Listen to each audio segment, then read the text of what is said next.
السلام عليكم ورحمة الله وبركاته. مرحبا بكم في الحلقة 91 من دورة أوتوبلاي ميديا ستوديو. معنا في هذا الدرس الجزء السادس من مشروع تصميم برنامج الاختبار. في الدرس هذا سوف نضيف بعض الأكواد إلى مشروعنا، وهو تأثيرات صوتية، وبعض الأكواد الأخرى سوف نتعرف عليهم بالتدريج. أول شيء نقوم بإدراج أصوات، مثلا عندما يكون إجابة خاطئة تظهر لنا صوت، وعندما تكون صحيحة تظهر لنا صوت آخر. الآن نأتي إلى Project ثم Global Function. هنا هذا المكان خاص بالإجابة الصحيحة في هذه الفانكشن، لهذا راح نقول له audio، نقول له audio دوت لو، بعدها القوسين، ثم ندخل إلى هنا. هنا يقول لك channel، يعني اسم القناة. نختار واحدة من هذه، مثلا channel effects، ثم field name. نأتي إلى هنا ونختار الصوت الذي نريد. هذا مكان الصح، لهذا سوف أضع هذا الصوت. ثم play automatic، نقول له true، وهنا false، يعني هل يبقى يكرر أو لا، loop. هذه راح نقول له يشتغل لمرة واحدة فقط. طيب، ثم أضغط على OK. احنا أضفنا كود الصوت الآن، ثم نقوم بنسخ هذا ونضعه هنا.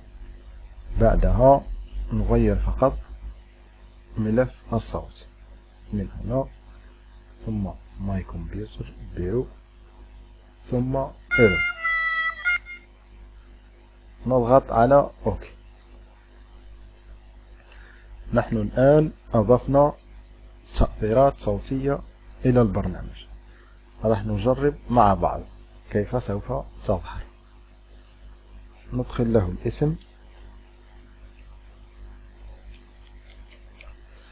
ثم عملية الجمع مثلا. بعدها نضغط هنا، نضغط Start. هنا تقول لي في انتظار الإجابة. نضغط مثلا إجابة خاطئة هنا. لاحظ كيف. وأيضا لو ضغطت إجابة صحيحة، لاحظ ماذا سيحدث. الإجابة صحيحة. هذه تأثيرات صوتية أضفناها لكي تتفاعل مع البرنامج. وأيضا يمكننا إضافة صوت للخلفية، مثلا عندما يكون المستخدم يفكر في الإجابة نعطيه موسيقى للخلفية. وأيضا في حصص مقبلة إن شاء الله سوف نضع هنا مؤقت زمني، يعني نجعل هذا البرنامج يمشي بالوقت، نعطيه مهلة مثلا 30 ثانية أو دقيقة للإجابة، لكن ليست في هذه الحصة، في حصة قادمة. الآن نأتي ونضع صوت الخلفية هنا، ثم إلى بطن هذا ابدأ. بعد ما يضع الأسئلة نأتي إلى هنا، وأيضا نقول له هذا أوديو لود، ثم نغير في اسم القناة.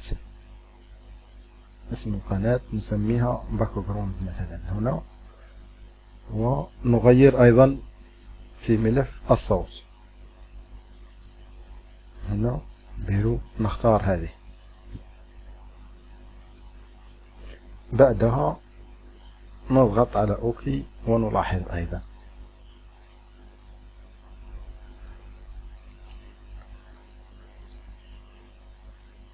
لاحظ لما أضغط على ستارت يبدأ الصوت.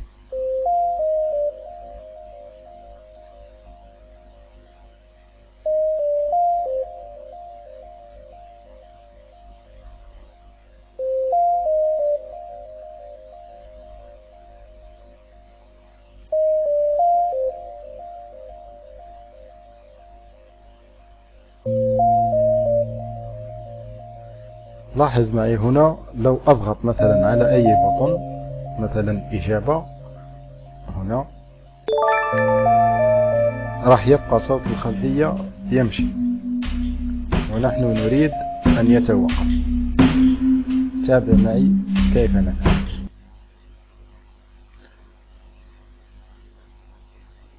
هنا نأتي إلى الفانكشن التي صنعناها، ثم نضغط هنا نقول له audio دوت ستوب، ثم نعطي له اسم الشانل. هنا قناة باكوغرام يتوقف صوتها. عندما أضغط على أي إجابة راح يتوقف الصوت، لكن هذا يكون في الأول هنا قبل أن ينفذ الإيف هذه. تابع معي.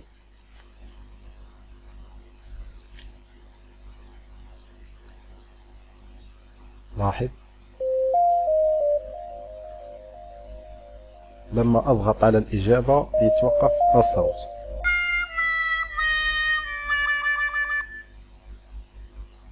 السؤال التالي: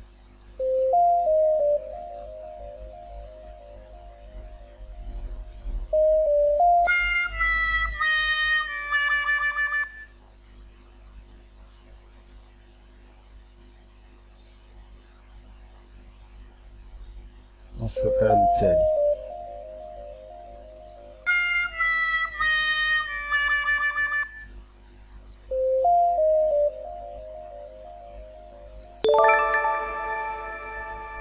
إن شاء الله تكون واضحة.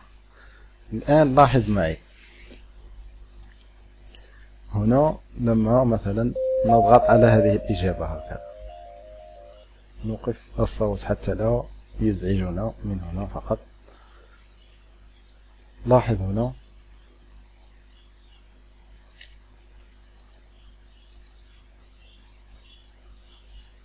لاحظ معي لما أضغط مثلا على إجابة من الإجابات سواء صحيحة أو خاطئة، لاحظ هنا البطن راح يبقى شغالين ونحن لا نريد هذه أيضا. ممكن المستخدم يبقى يجزن، مثلا يجزن هي كلمة جزائرية ومعناها يشعوذ، مشعوذ. المهم مثلا يبقى يختار هذه حتى يصل إلى الإجابة الصحيحة. نحن نريد منه أن يضغط ضغطة واحدة فقط ثم هذه البطن كلها تتوقف عن العمل. نعملها enable. ماذا سنفعل؟ تابع معي. نأتي إلى project ثم global function، بعدها نعمل function أخرى. هنا نقول له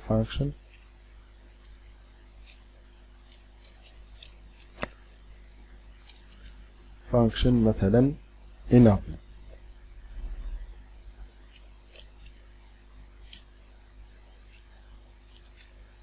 ثم نعمل قوسي الدالة هكذا، بعدها أن. هنا في هذه الفانكشن نعمل له مثلا نقول له for a يساوي 1 ثم 4 دو ثم ننهي هذه الفور أن. بعدها نقول له button دوت set enable. هنا نعطيه مثلا اسم الأزرار هذه هنا ثم نضغط على OK. لكن هنا أيضا نعمل له concatenate مع الاي هكذا، ثم فاصلة، بعدها نقول له start. هنا ونمرر هذا بارامتر إلى هنا، ثم هنا يا إما true يا إما false. صحيح، لهذا وضعناها في function كي لا نكثر علينا كتابة الأكواد. الآن قلنا نحن لما يضغط المستخدم على أي بطن، يعني هذه هي مكان الضغط في هذه الفانكشن، نأتي إلى هنا ثم نستدعي هذه الدالة enable هذه هنا، نضعها هنا ونقول له false. هذا كل شيء.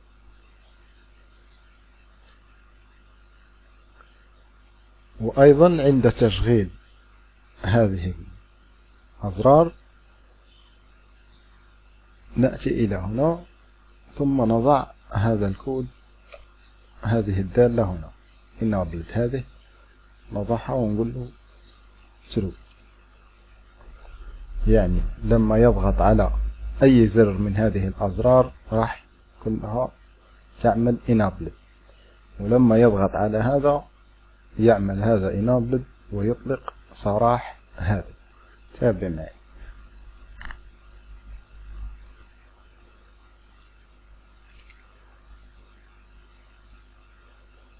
هم الآن enable صحيح. نضغط على start.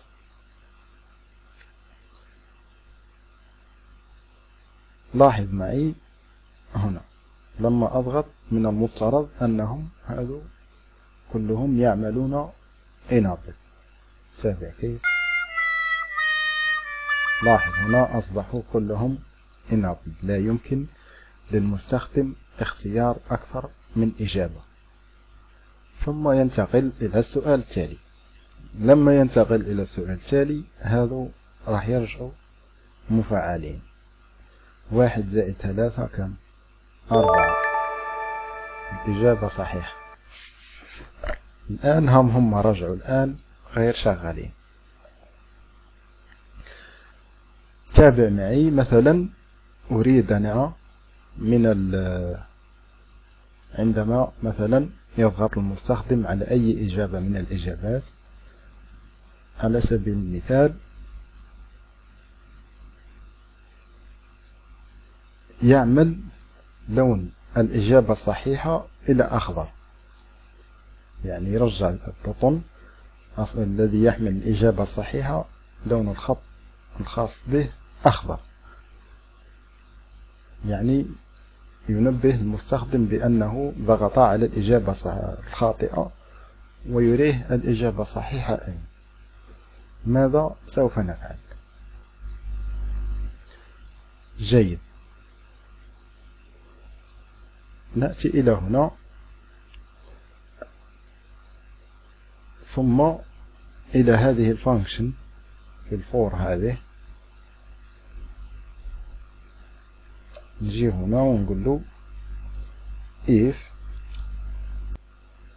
هنا نعمل نفس هذه الكود هذا،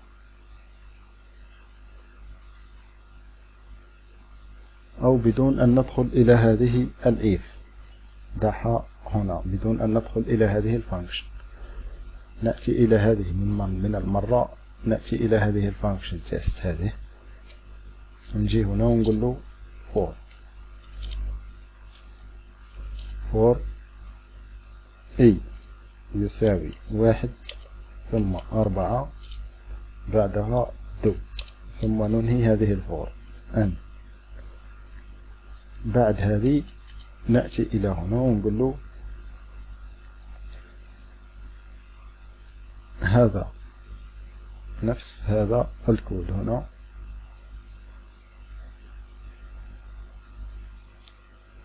if table name يساوي بطن get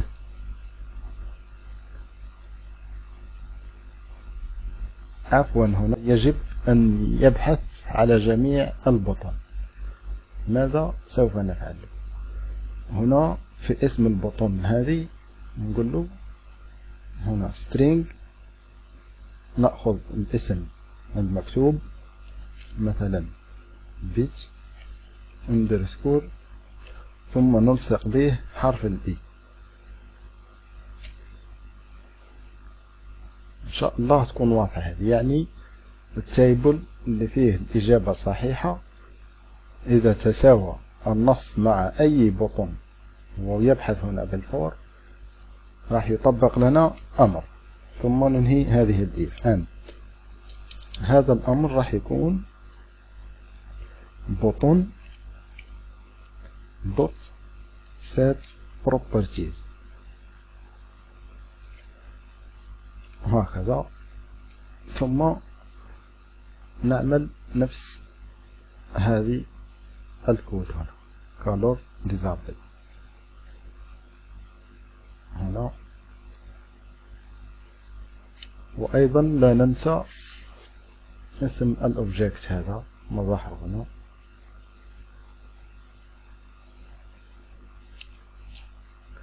يعني الأوبجكت رقم اي بطن رقم اي، وهنا مثلا لونه أخضر، هذا هو اللون الأخضر. كوبي ثم نضع هذه.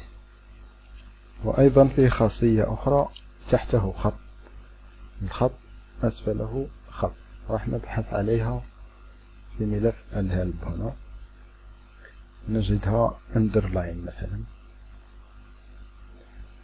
أين هي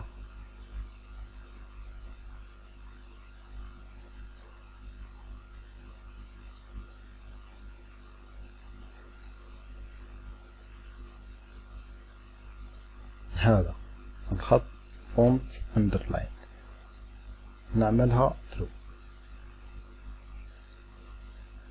أين نضع فاصلة هنا ثم نضع هذا الكتابة هنا بعدها تساوي true ثم نغلق هذه. لاحظ هنا قلنا له إذا كان اسم التيبل الاندكس اللي راح نوضعه هنا في هذه الفانكشن يساوي هذه، إذن راح يغير لون الخط إلى أخضر وتحته خط في الإجابة الصحيحة. وبعدها نرفع هذه enabled إلى الأعلى. أول شيء يعملها enabled ثم يقوم بتغيير إجابة صحيحة إلى اللون الأخضر. تابع كيف.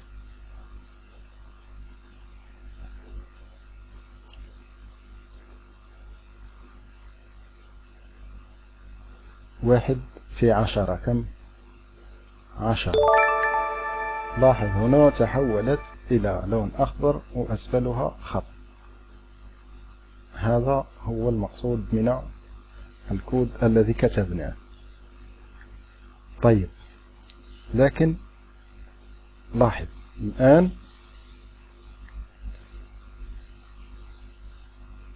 لو قفزنا إلى مثلا سؤال تالي، نحن قفزنا، لاحظ هنا بقي هذا البطن أسفله خط.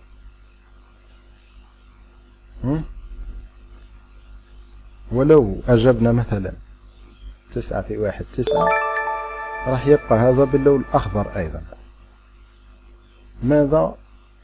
كيف سوف نحل هذه المشكلة هذه؟ تابع معي. نجي إلى الفانكشن التي كتبنا فيها الكود ثم نعمل متغير، مثلا متغير نقول له مثلا name object underscore obj يساوي هذه،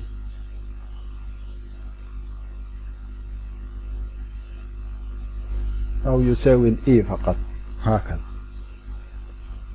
يساوي رقم الإي، لأنه هنا راح يمسك برقم البطن. احنا أعطينا له هنا اسم البطن بدون رقم، والإي هو الرقم.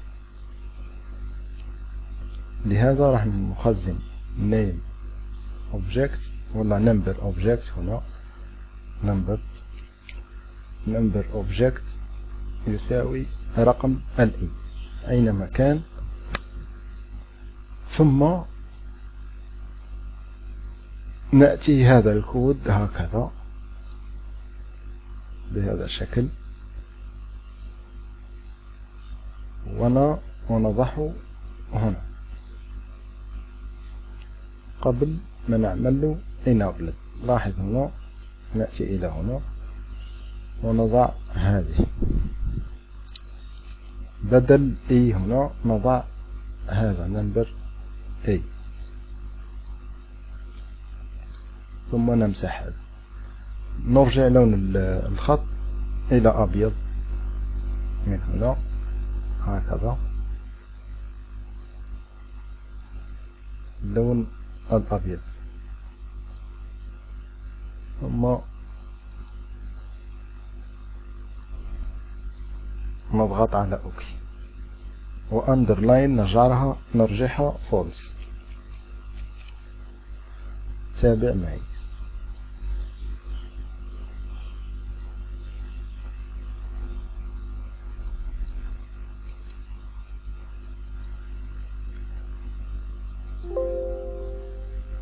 OBJ nil value. لماذا nil value؟ function لم تعرف. ماذا سوف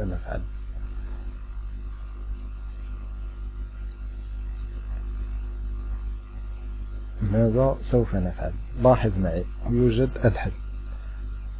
نأتي إلى هنا ونقول له if number underscore obj then ثم and. ما معنى هذا الكلام if number obj then؟ ماذا تعني؟ أنا شرحتها في السابق وسوف أعيدها. هي يعني إذا كان النمبر object هذا لا يساوي نيل، طبق لي هذا الأمر. هذا كل شيء. يعني if number object لا يساوي نيل، يمكن تكتبها هكذا أو يمكن تكتبها بهذا الشكل، لا يساوي نيل. هي هذه نفس الشيء. راح نجرب المشروع،